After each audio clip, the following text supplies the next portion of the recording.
하나님 말씀 봅니다. 마태복음 6장 9절에서 12절 말씀입니다.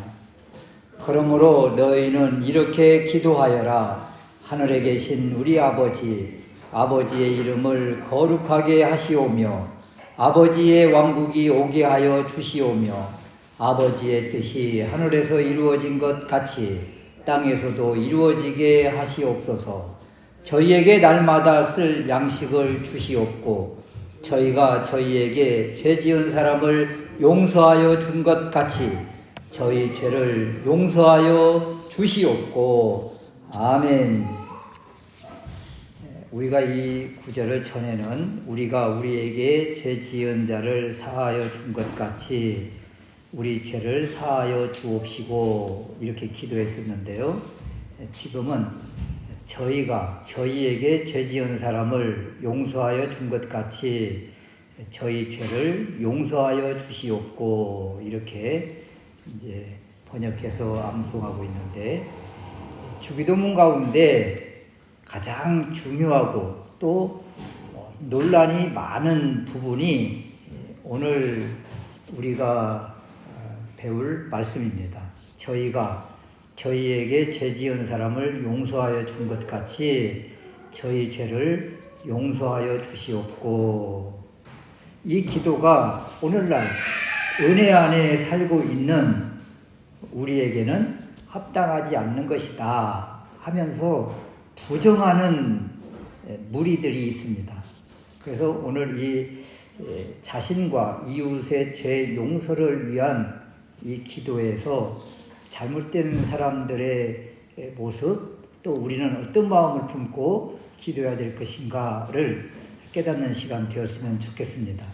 이런 거예요. 우리는 예수를 믿는 순간 죄사함을 받아서 이미 믿음으로 의롭다 되었다. 그렇기 때문에 이 죄 용서를 위한 기도가 더 이상 필요하지 않다고 주장하는 무리들이 있습니다. 이런 사람들은 어떤 사람들일까요? 이제 죄에 대해서 자유함으로 이제는 죄 용서 구할 이유가 없다. 우리 주님이 다 해결하셨기 때문에 이제 우리는 그렇게 죄에 매여 살 이유가 없다. 그런 사람들이 있어요. 어떤 사람들일까요? 자유주의자들이죠. 그냥 자유롭게 막 사는 것입니다. 그래서 죄에 대해서 거리낌이 없어요. 여러분, 죄라는 것은 여기에 죄가 많이 나오는데, 죄 지은 자를 사하여 준 것 같이 우리 죄를, 저희들의 죄를 사하여 주시옵소서 할 때 죄가 복수형이에요. 죄들 이릅니다. 죄. 그러니까 죄라는 것은 원죄가 있고 우리가 일상 삶 가운데서 짓는 그 죄들이 있죠. 그래서 이 원죄는 우리 주님이 십자가의 보혈로 우리가 한번 주님을 믿음으로 단번에 해결된 문제지만 우리가 삶 가운데서 여러 부분 짓는 죄들이 있잖아요. 이런 죄들은 물론 이것도 십자가의 보혈을 의지하고 우리 주님 의지하고 주님 힘입어 사함을 받는 문제지만 날마다 이런 것들은 회개하면서 하나님 앞에 나아가야 되고 용서함을 받아야 되는 것 마땅한 것이죠. 그런데 이것을 자유라는 명목하에, 복음이라는 명목하에 이렇게 사람들을 아예 자유롭게 풀어놓는 이유들 중에 하나가 무엇이냐면, 우리는 어때요? 죄를 짓고 또 짓고 그러면 이걸 주님 앞에 나아가서 또 회개하고 또 회개하는 이런 모습 가운데 다시는 이런 죄를 반복해서 지으면 안 되지 하는 그런 몸부림이 있거든요. 그런데 이들은요, 복음이라는 이런 걸 잘못 해석해서 완전 자유함으로 나가는 이들은 여기에 대해서 거리낌이 없는 거예요. 또 짓고 또 짓고 또 짓고 하면서 감각이 무뎌지는 이런 사람, 그러면서도 반복적으로 지으면서도 죄의식을 느끼지 못하는 이런 사람들, 이런 것들이 문제라 이런 거예요. 우리는 삶 가운데에서 일상적인 생활 가운데 참 일상적인 범죄를 많이 범하고 있지요. 우리 주님께서 이 모습을 말씀을 주시는 부분이 요한복음 13장인데 주님께서 베드로를 비롯한 제자들의 발을 씻길 때 여기에서 우리 주님이 이런 말씀을 주십니다. 목욕한 사람은 여기서 목욕한 사람은 중생한 사람, 예수님을 믿음으로 의롭다고 된 사람, 이 사람은 다시 목욕할 필요가 없다. 이런 원죄를 말하는 거예요. 원죄는 단 한 번의 믿음과 고백과 주님을 영접함으로 해결이 됐습니다. 그렇지만 베드로를 비롯한 제자들의 그 팔레스타인 그 먼지 나는 그 땅 길 다니면서 광야를 다니면서 샌들을 신고 다닐 때 발이 얼마나 지저분해요. 그래서 우리 주님이 발을 씻겨주시잖아요. 목욕을 해주는 것이 아니라 발을 씻겨주시는 거예요. 우리 베드로는 그러면 목욕까지 시켜주세요 이렇게 요청했다가 아니다 하면서 발만 씻어주신 사건인데 이것이 바로 우리가 일상적인 삶 이렇게 다니면서 걸으면서 삶 가운데 알게 모르게 지은 죄악들 이러한 것들이 쌓여 있죠. 이러한 것들은 날마다 용서함을 받아야 된다는 거예요. 회개함으로 용서함을 받아야 된다. 나도 모르게 내 영혼 가운데 이렇게 더럽혀져 있는 부분들 이렇게 주님 앞에 나와서 회개하고 죄 씻음 받아야 되는 것 마땅하다. 그런데도 불구하고 이런 죄사함, 죄용서 또 이 복음을 너무 강조한 나머지 이제는 우리는 완전 자유함을 받았다고 하는 잘못된 사람들의 모습이 있는데 이들은 이 기도를 하지 못하는 거죠. 하지 않는 거죠. 그래서 우리는 어떻게 해요? 이 기도를 통해서 날마다 짓는 죄악들, 날마다 말씀대로 순종하지 못하는 것들 회개하면서 주님 앞에 용서함을 받아야 된다. 이런 것입니다. 또 하나는 이런 무리들도 있어요. 우리가 성령님이 우리 안에 계시고 성령님이 임했는데 그래서 우리는 죄를 지을 수 없다. 이런 사람들이 있어요. 여러분 우리 안에 성령님 계시죠? 그런데 우리가 날마다 순간순간 어떤 생각 또는 산 모습 가운데 성령님의 인도를 날마다 받고 순종합니까? 그렇지는 못하잖아요. 또 성령님 우리 안에 계셔서 우리를 지도하고 보호하시고 인도하시는 것 맞습니다. 그래서 우리가 완벽한 삶을 사느냐고요. 완벽주의자처럼 완전주의자들처럼 그렇게 말씀에 이끌리고 성령님에 이끌리면서 그렇게 죄를 짓지 않고 살 수 있느냐고요. 우리 그렇지 못하잖아요. 성령님께서 우리 마음을 주장하시고 감동을 주시고 우리 앞에 이 말씀이 선포됐는데도 불구하고 이 말씀을 따라가지 않는 그런 때가 얼마나 많고 성령님께서 주시는 그 감동을 그냥 애써 그냥 꺼버리고 무시하고 내 뜻대로 내가 주인 돼서 행동하는 것들이 얼마나 많습니까? 그러므로 성령님이 내 안에 계시기 때문에 우리는 죄를 지을 수 없다고 하는 그런 사람들의 완전주의자들의 우리는 반해서 우리는 연약함을 가지고 있기 때문에 온전히 순종하지 못하기 때문에 말씀을 알면서도 지키지 못하기 때문에 사명과 또 서원과 여러 가지 하나님 앞에 결단한 것들이 있음에도 불구하고 이런 것들을 온전히 감당하지 못하는 것이 있기 때문에 우리는 무엇이 필요합니까? 우리 죄를 사하여 주시옵소서. 저희 죄를 용서하여 주시옵소서. 이 죄사함의 기도가 반드시 필요하고 매일 일용할 양식을 구하는 것처럼 매일의 삶 가운데서 이렇게 잘못된 삶을 살기 때문에 죄사함의 이 기도를 반드시 순간순간 드려야 되는 것 마땅하다. 이런 것입니다. 또 하나 우리가 이 기도를 드릴 때 이런 거예요. 저희가 저희에게 죄 지은 사람을 용서하여 준 것 같이 저희 죄를 용서하여 주시옵고 어떻게 보면 누군가가 나에 대해서 잘못을 범했을 때 내가 그 사람을 용서해 줌으로 인해서 내가 용서해 준 그 조건으로 그것으로 인해서 하나님의 용서를 받는 것처럼 이렇게 이 부분을 생각할 수가 있는데 이것은 그런 조건부가 아니라는 거예요. 내가 누구를 용서해야만 하나님이 우리를 용서한다. 이런 의미가 절대 아니라는 거예요.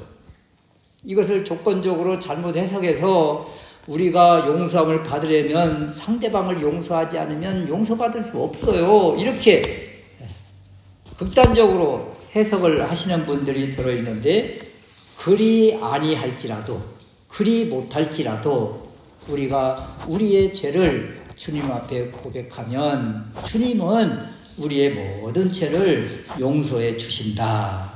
다만 우리가 이 기도를 드릴 때 기억해야 될 것이 있습니다. 1만 달란트 빚진 사람을 우리 주님이 용서해 주셨죠. 탕감해 주셨죠. 정말 평생을 갚아도 갚을 수 없는 부채를 탕감해 주셨어요. 그럼 이 받은 은혜가 얼마나 커요. 그런데 자기한테 빚진 100데나리온 아주 작은 빚을 지는 사람을 그냥 그 사람을 그냥 못 잡아먹어서 죽일 정도로 그러면서 그냥 관아에다 그냥 고발해버리는 이러한 모습을 하지 말아라. 이런 것이죠. 우리가 정말 그 큰 죄를 탕감받았다는 은혜를 기억한다면 나한테 조금 빚진 사람, 나한테 좀 나를 힘들게 한 사람, 그런 사람들 얼마든지 받은 은혜가 너무 커서 용서해 주는 것 마땅하지 않는가? 그것을 우리에게 지금 주시는 거예요. 참된 그리스도인들은 또 이 주기도문에서 이 죄 용서함을 기도하는 사람들은 나의 들보를 알고 내가 하나님 앞에 범한 죄가 얼마나 큰지를 알고 나의 들보를 보고 상대방의 티를 보면서 그 티를 다 그냥 용서할 수 있는 그런 넓은 마음, 이런 것이죠. 상대방의 들보를 보고 지적하려고 하는 것이 아니라 오히려 나의 들보를 바라보고 상대방의 그 티를 바라보면서 그걸 감싸줄 수 있는 그런 사람이 바로 이 제 용서함의 기도, 바른 기도를 드리는 사람의 모습이라. 그래서 우리가 날마다 일용할 양식을 구하듯이 날마다 죄 용서함의 기도를 드리는 것 마땅하다. 여러분, 우리가 죄를 지을 수밖에 없는 존재라는 것을 늘 기억하라는 거예요. 하나님 앞에 우리는 이렇게 무지합니다. 이렇게 연약합니다. 이렇게 죄를 늘 안고 끙끙대면서 살고 있습니다. 주여, 주님 용서하여 주십시오. 이 기도가 날마다 우리에게 필요하다. 여러분, 기도하지 않으면, 이 죄사함의 회개의 기도를 하지 않으면 어때요? 시편 32편 4절 말씀에 보면 내가 토설치 아니할 때에 종일 신음함으로 내 뼈가 쇠하였도다. 내가 내 죄를 아려고 내 죄악을 숨기지 아니하였더니 고백하고 자백하고 회개했더니 주께서 내 죄의 악을 사하셨나이다. 여러분, 우리가 주님 앞에 죄 용서함의 기도, 회개의 기도를 하지 않으면 종일 신음하면서 내 뼈가 쇠하는 그런 고통 가운데, 영적인 아픔 가운데, 눌림 가운데 살 수밖에 없는데, 이 기도를 우리에게 주심으로 인해서 이 기도하는 이에게 하나님은 어떤 은혜를 주신다고요? 주께서 내 죄의 악을 다 사하였다. 이런 탕감의 은혜를 주신다. 그래서 이 기도는 하나님으로부터 이 큰 죄 용서함을 받았기 때문에 이제는 이 은혜에 힘입어서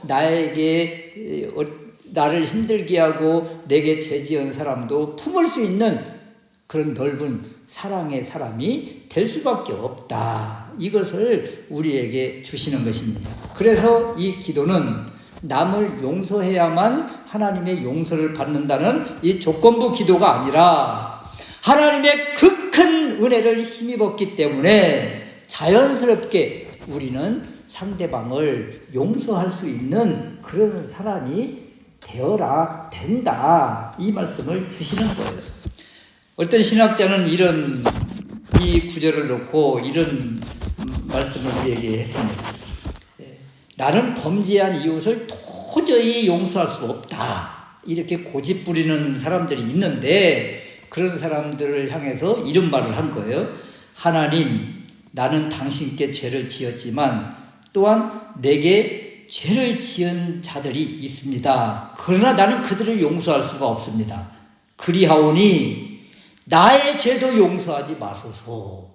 이런 의미라는 거예요. 또 당신은 나에게 그들을 용서하라고 명령하셨지만 차라리 천국을 포기하고 지옥에 갈 망정 그 말씀에 순종할 수가 없습니다.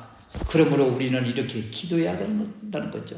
하나님, 이유 없이 나를 욕하고 핍박하고 모욕하는 죄 지은 이웃이 있더라도 그를 용서하고 사랑할 수 있는 믿음과 용기를 주옵시고 또 그렇게 살게 하옵소서. 이런 기도가 마땅하다. 이런 것입니다.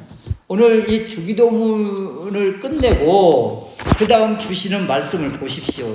6장 마태복음 6장 14절 15절 말씀에 보면 주기도문을 다 끝낸 다음에 바로 주시는 메시지가 뭐예요? 너희가 사람의 허물을 용서하면 너희 천부께서도 너희 허물을 용서하시려니와 너희가 사람의 허물을 용서하지 아니하면 너희 아버지께서도 너희 허물을 용서하지 아니하시리라. 왜 이 말씀을 주실까요? 저희가 저희에게 죄 지은 사람을 용서하라. 이 용서하지 못하는 사람은 이런 하나님의 용서를 받지 못한다. 이런 조건부처럼 들리지만 이 말씀은 이런 거예요. 하나님의 그 십자가의 그 큰 은혜를 모르는 사람은 상대방을 향해서 이런 사랑 또는 용서할 수 없는 존재다. 그 사람은 십자가의 은혜 안으로 다시 돌아와야 된다. 그래서 그 은혜를 깨달아야만 상대방을 타인의 허물을 용서할 수 있게 된다. 이 말씀인 거예요.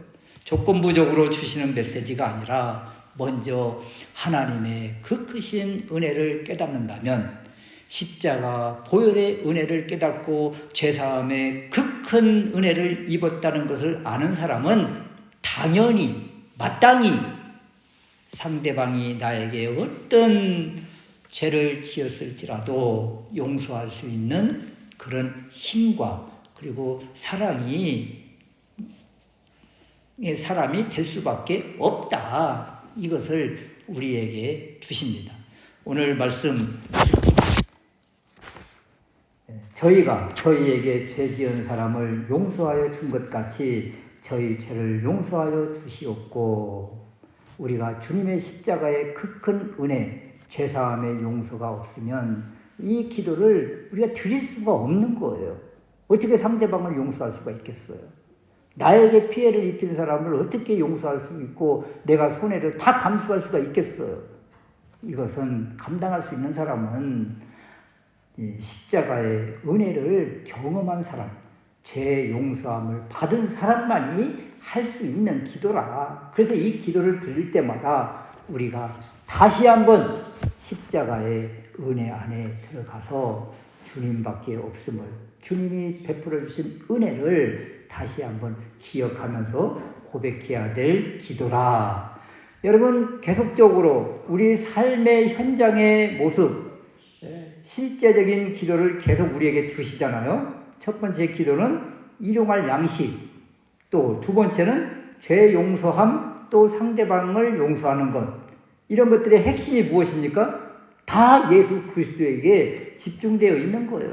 그 첫 번째 전반부의 기도는 하나님 아버지께 대한 기도라면 두 번째 우리의 일상적인 우리 삶의 기도는 모든 것들이 다 예수 그리스도 우리 주님께 집중되어 있는 기도라. 그래서 주님 안에만 있으면 이러한 것들이 다 은혜 가운데 풀어지고 해결되어지는 것이라. 다시 한번 예수 그리스도를 주님으로 고백하고 주님 안에서 이 은혜를 누리시기를 주님의 이름으로 축원합니다. 아멘.